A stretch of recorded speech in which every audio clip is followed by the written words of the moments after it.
ممنوع اقتباس يا جماعة، وممنوع الغدر والخديعة. أبيات بعنوان المطالع.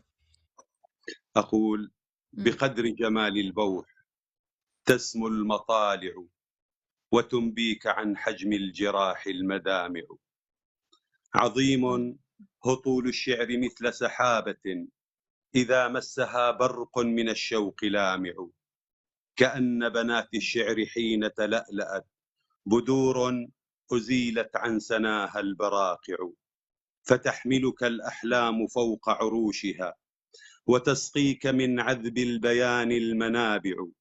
وتلقي بك الأشواق في حضن ضفة، يغازلها الصفصاف والبدر ساطع. كأن انعكاس النور فوق مياهها على وجنة المشتاق خال وطابع. وتهدي إليك الشهد بكر عرائش تدلت قبيل الجني والقطف يانع. وتشتمك الآفاق كالأم لابنها، وتشتاقك الشطآن والموج راجع.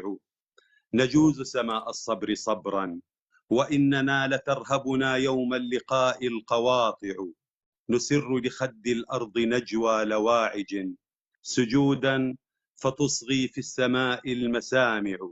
نلامس ماء البحر يحلو، وكفنا تفيض إذا كف السحاب تمانع.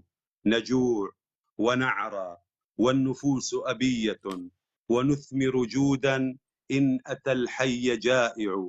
إذا ضفرت بغداد عرف فراتها، ترانا بساحات الشآم نبايع.